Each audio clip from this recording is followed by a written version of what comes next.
there are no, at least not to my knowledge, no reported incidences of any trans person ever attacking or raping or exposing themselves to someone in a bathroom. It's always the other way around. Transgender people are the ones that are experiencing attacks, and we're the ones that need that protection. Well, the campaign to tackle discrimination against transgender people has been gathering pace, and one man spearheading it is the new star of the New York catwalk, model Laith Ashley. Now, Laith was born female. He's now 26 and started transitioning 2 years ago. He joins us live now from New York. Laith, thanks very much for joining us. I just wanted, if we could start first. Thank you so much for having me. It's a pleasure. Just wanted to start first with whether you yourself, in those 2 years that you've been transitioning, have faced discrimination.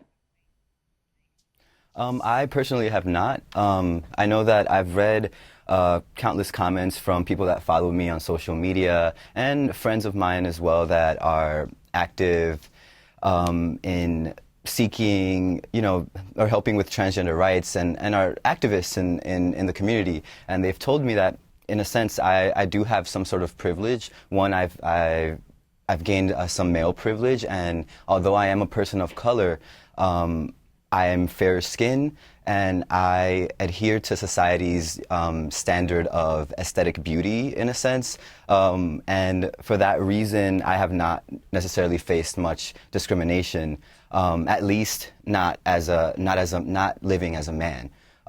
Most of the time, the difficulties that I faced were actually when I was living as a woman, because I would be perceived as a young boy. So listening in on all the bathroom issues, for example, when I was perceived as a boy and I would walk into the women's bathroom prior to my transition, I would just be, going to the stall, minding my own business, and groups of women would gather in front of the stall and ask me what I was doing in there. And I totally understand the need for that space for many women, and the need to feel that protection, so that it makes sense to me.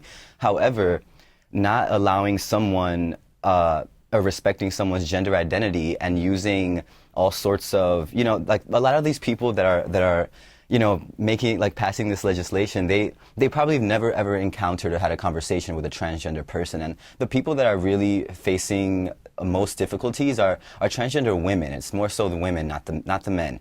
Well, and that reason being is because, yeah. Well, I was just thinking, it's interesting that you say that people have not met a transgender person, and that's why it's difficult for them to understand. I mean, how long do you think it's going to take for you to get acceptance? I don't know if universal acceptance will ever happen, because the fact is, no two people they're never going to agree on everything, but it's about respect. And, if people just loved each other and there was some sort of mutual respect for people and their identities and their beliefs, I think the world would be a much better place, and there wouldn't be this, this tension, this back and forth that exists now.